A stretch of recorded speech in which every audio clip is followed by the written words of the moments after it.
Ya Nabi salam alaika, ya Rasul salam alaika, ya Habib salam alaika, salawatullah alaika.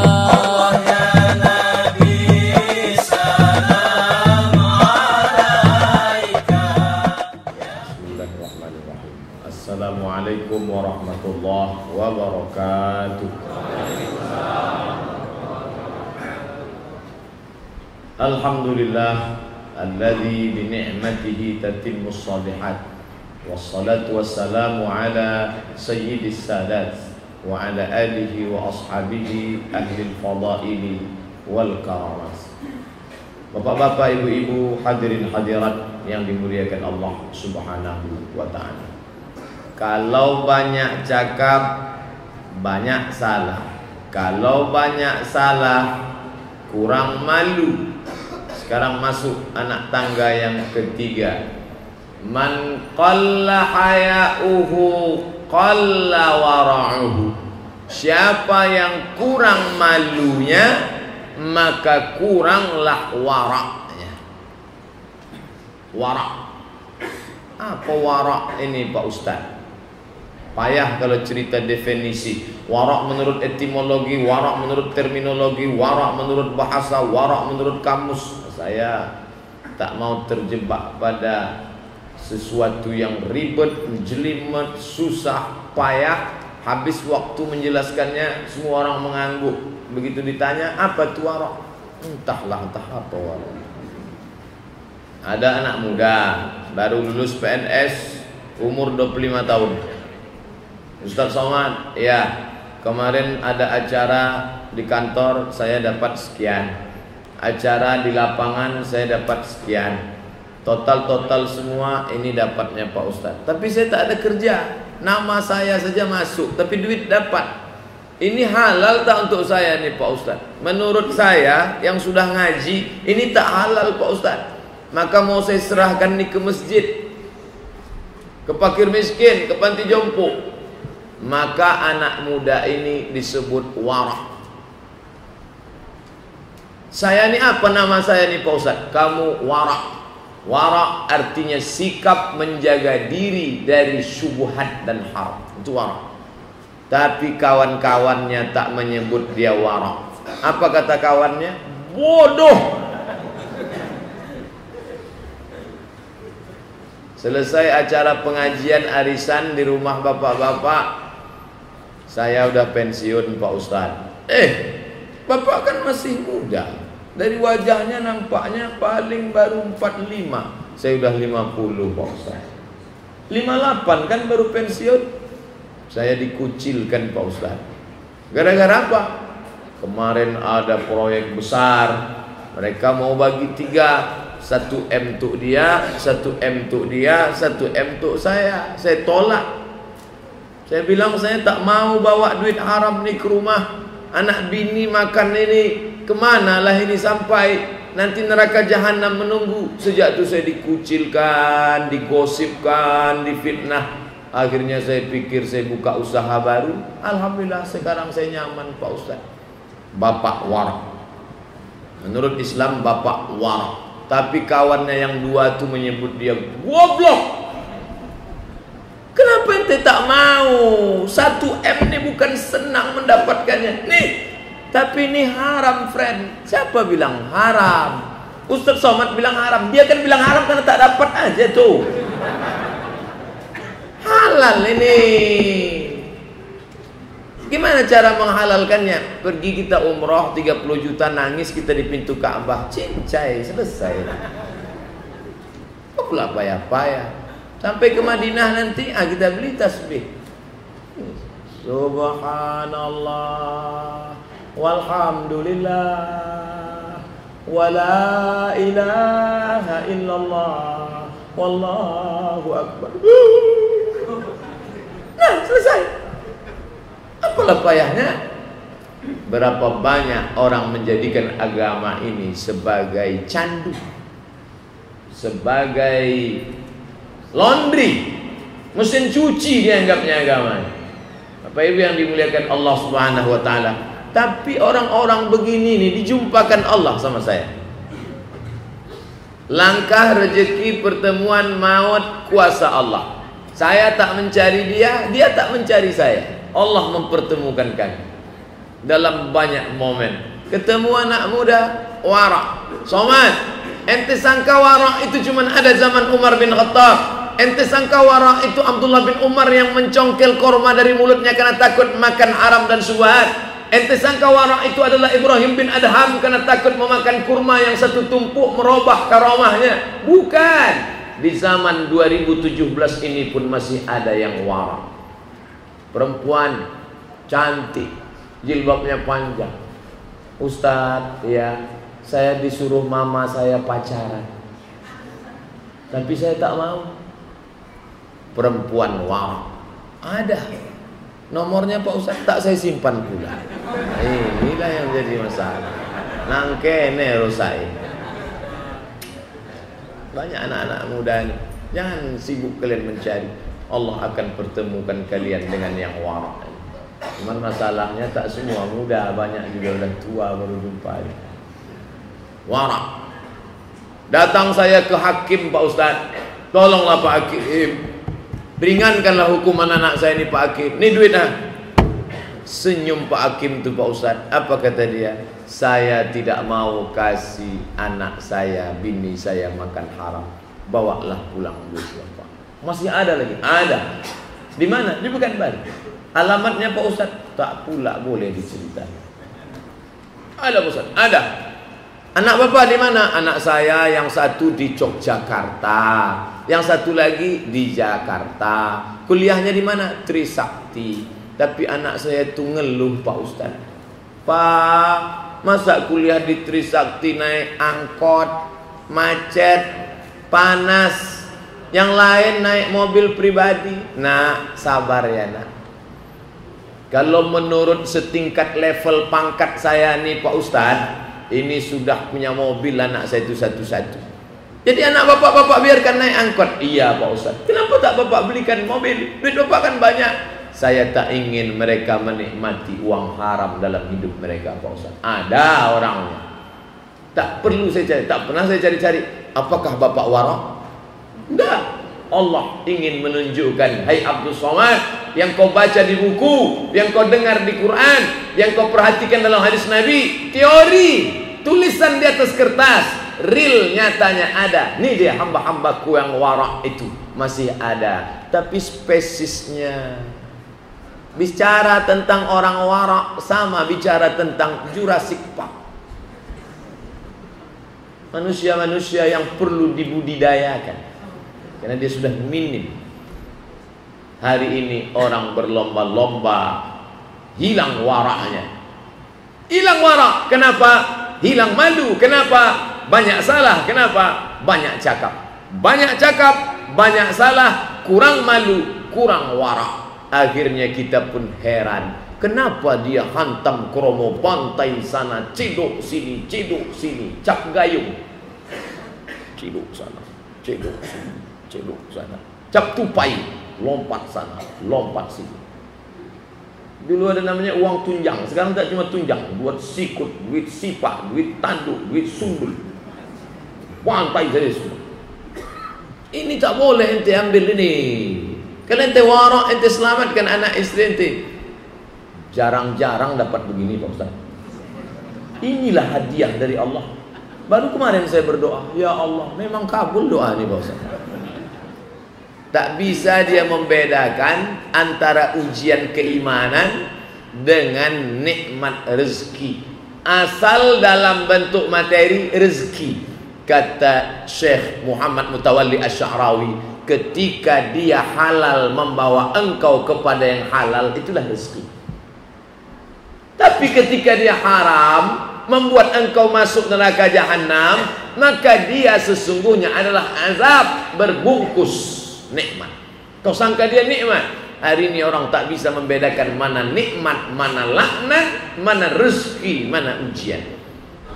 Bapak Ibu yang dimuliakan Allah, Itu mobil-mobil cantik yang parkir di luar itu dibeli dari harta halal, dibawa kepada pengajian yang halal. Rezeki, nikmat.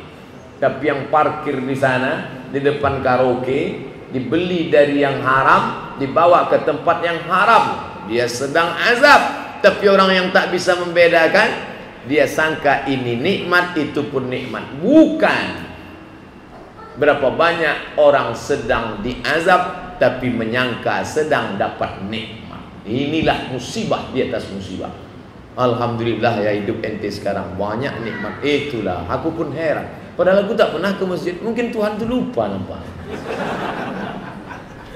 Ke masjid tak pernah. Rezeki lancar. Zakat tak mau, harta melimpah ruah. Wa yahsabuna annahum yuhsinuna sunna. Mereka menyangka sedang berbuat baik dan dapat kebaikan, padahal dia adalah azab berbungkus kenikmatan. Bapak Ibu yang dimuliakan Allah, kalau silap-silap, salah-salah memandang hidup ini, orang beriman merasa teraniaya, orang kafir merasa dalam nikmat yang luar biasa.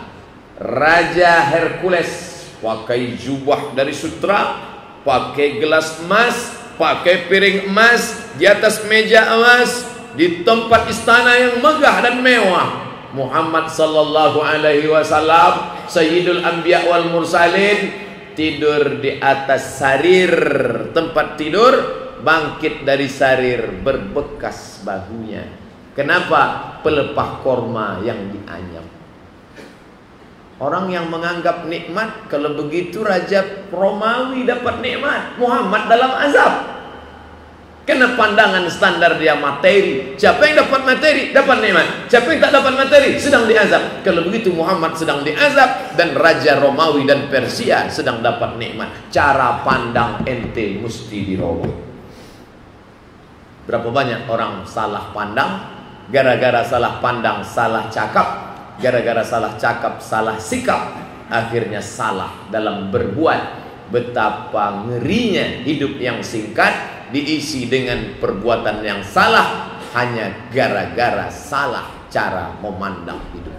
Islam memberikan kita pandangan yang benar, bagaimana menyikapi hidup. Aku dalam nikmat atau aku sekarang sedang dalam azab berbungkus nikmat. Bapak Ibu yang dimuliakan Allah Subhanahu wa taala, mengapa kurang warah? Karena kurang malu. Patutlah dia tak ada waraknya sama sekali Pak Ustadz, malunya pun tak ada. Kenapa? Karena ini hubungan timbal balik. Asal berkurang malu, maka berkuranglah warak. Dan kalau orang sudah berkurang warak, puncak ucapan Umar bin Khattab habis.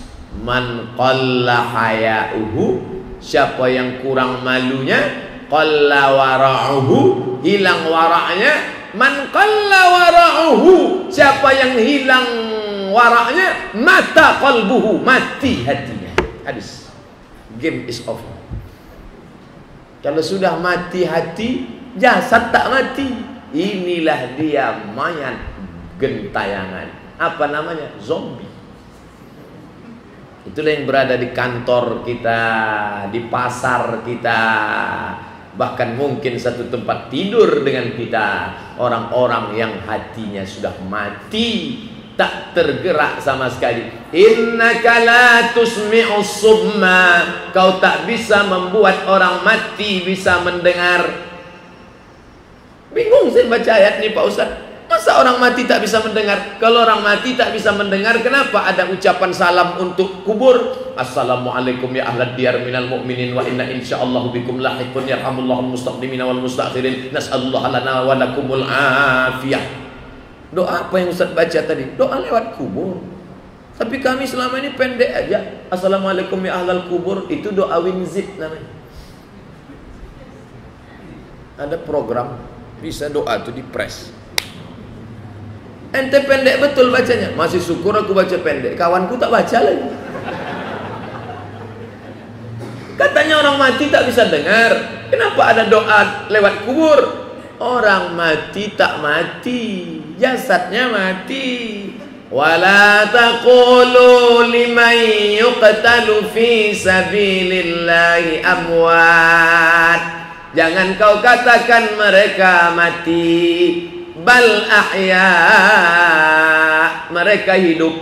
Walakin la tash'urun, kalian tak bisa merasakan kehidupan mereka. Hamzah mati, Hamzah mati. Hamzah tidak mati. Allah beri dia rezeki, jasadnya mati, dimakan cacing tanah. Bersihkanlah kulit anda dari molekul-molekul yang sudah permukaan kulit mati. Daki aja bilang kenapa? Kulit mati itu daki. Kenapa tak mati ini? Karena darah masih berdetak, jantung menyemprot. Kalau jantung berhenti, darah membeku, berubah menjadi nanah, dicium cacing tanah. Itulah santapan yang paling enak. Hidungnya paling tajam, walaupun matanya tak ada. Itulah dia cacing dalam tanah. Diciumnya bau jenazah. Yummy. Mari kita serang. Ini santapan cacing tanah yang tiap hari dioles. Nivea. Santapan cacing tanah. Bentuknya macam tanah, warnanya warna tanah, bau tanah. Apa yang disombongkan? Oleh sebab itu, ini akan mati, tapi hati tak pernah mati. Yang mengerikan, tangan hidup, mata hidup, telinga hidup, hati mati. Khatamallahu ala qulubihim, hati mati. Wa ala sam'ihim, menular ke telinga. Wa ala absarihim, menular ke mata. Katang kawan mengirim video, bapak di depan, anak laki-laki di belakang, anak perempuan di belakang, istri di belakang. Mereka solat tahajud berjamaah. Di sujud terakhir si bapak tak bangun-bangun. Subhanallah, kata anaknya di belakang, tak juga bangun. Anaknya yang tengah memegang kaki bapak. Begitu dipegang, tumbang, jatuh, mati. Maju si anak ke depan. Allahu Akbar. Bismillahirrahmanirrahim. Salat berjamaah tetap berlanjut sampai akhirnya salam. Barulah mereka mengurus jenazah bapaknya yang nonton menangis berurai air mata, terseduh, tersedak. Kenapa ente menangis? Sedih betul aku. Belum tentu anakku bisa maju menggantikan aku seperti dalam video. Tapi yang di sebelah ketawa terbahak-bahak. Karena itu tak masuk ke dalam hatinya. Mata. Wa ala absarihim ghishawah. Di mata mereka ada ghishawah, selaput, sehingga tak lagi bisa memandang dengan pandangan kebenaran. Tapi orang-orang yang beriman itu hatinya hidup, telinganya hidup, matanya hidup. Ketika dia menengok kayu, kalaulah Allah tak memberi rezeki, sudah lama kayu ini mati. Subhanallah. Menengok orang lalu lalang, Masya Allah, makin cantik yang lewat, Masya Allah. Itu tak betul.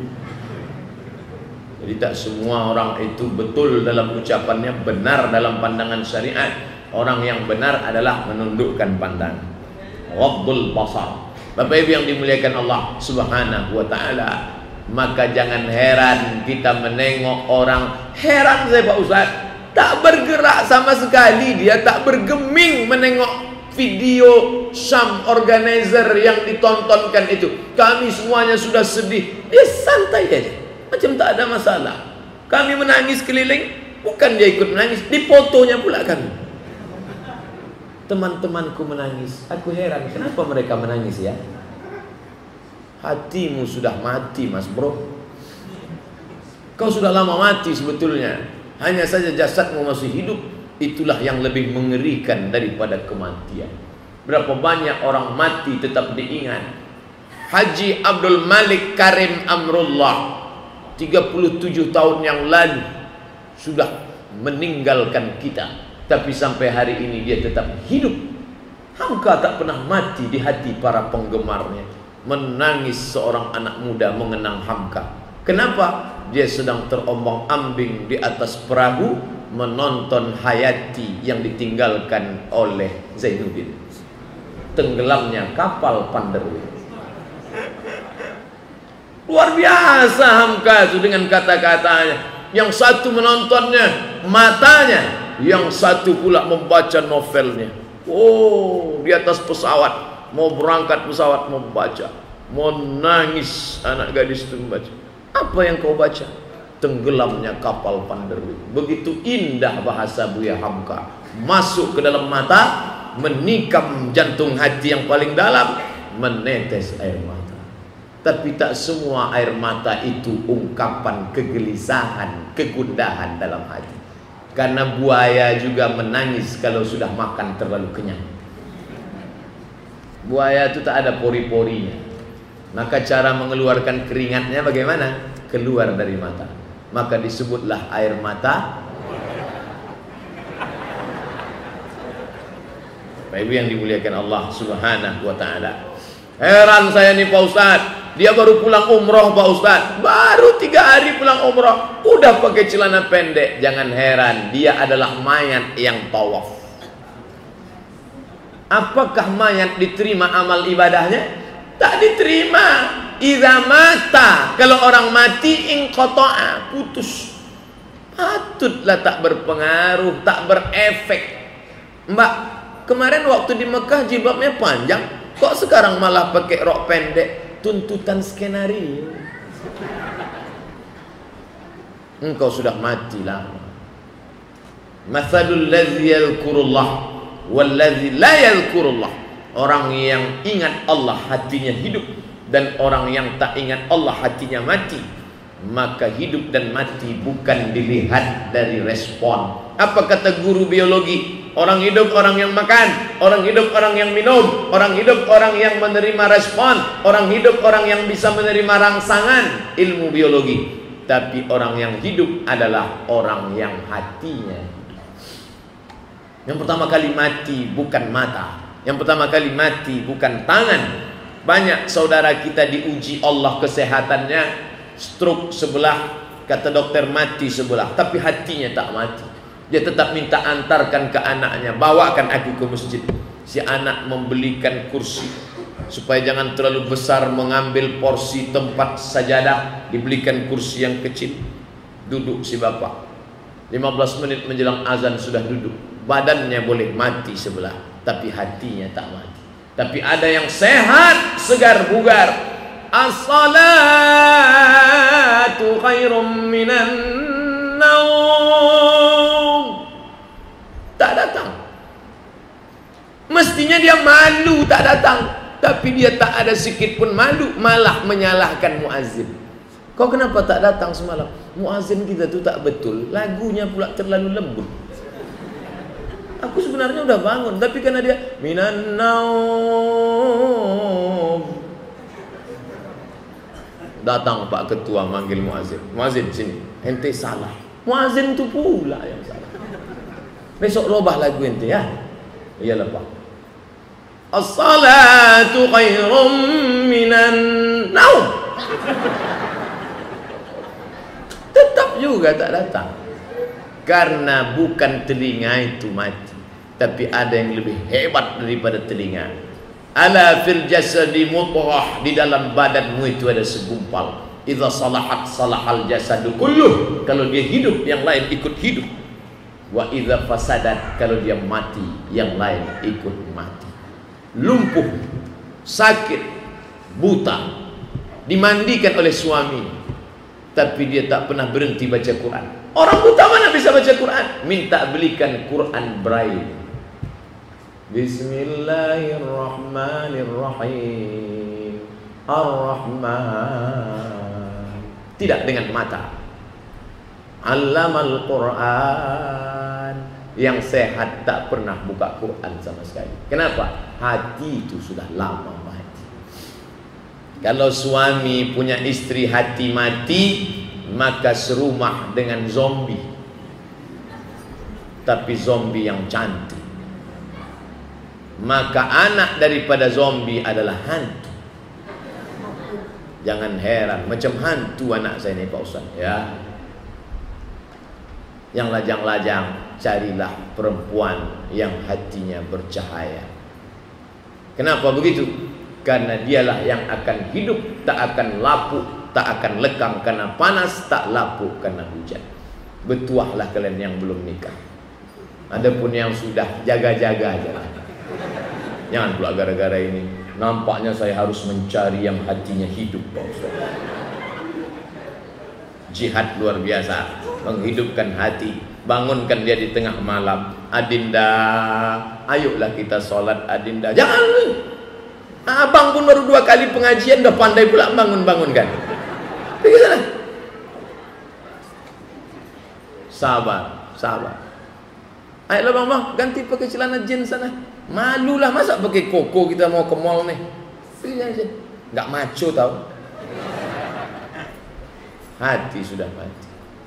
Oleh sebab itu, beruntung dan bertuahlah orang-orang yang hatinya hidup. Bertuah ibu, mungkin dia tidak kaya raya, tapi hatinya hidup. Apa kata dia? Adinda sudah pakai baju kurung, Adinda sudah khatamkan berapa juz hari ini, Adinda memang inilah imamku dunia akhirat. Padahal dulu insinyur Anu mau meminang, tak kuterima. Dulu doktorandus Pulan yang sekarang kepala dinas itu, tak kuterima. Kaulah yang kuterima bang, walaupun kau datang naik kap 70. Karena kulihat ada cahaya di matamu. So sweet. Bapak Ibu yang dimuliakan Allah Subhanahu wa ta'ala, di perjalanan yang singkat ini, dari azan ke solat pendek luar biasa. Dari azan ke iqamat 15 menit, kecuali kalau ada pengajian Ustadz Somad, langsung qomat. Tadi tak ada qabliyah. Apa makna ucapan Ustadz? Dulu kau lahir diazankan, Allahu Akbar, Allahu Akbar. Selesai itu kau akan diazankan. Selesai azan kau akan disolatkan. Maka hidupmu hanya dari azan ke solat, singkat. Tapi kalau kau salah mengaturnya, neraka jahanam sudah menganga. Banyak cakap, banyak salah. Banyak salah, kurang malu, kurang malu, kurang warak, kurang warak, mati hati, tamat, selesai, habis. Pengajian pun habis. Pas 30 menit setelah sholat isya, 45 menit dari maghrib ke isya, 30 menit setelah isya. Kaji kita 75 menit. Nanti kalau ada yang nanya, kultum, kuliah 75 menit. Terima kasih. Mohon maaf, Abdul Somad yang paling banyak bercakap, dialah yang paling banyak salah. Hey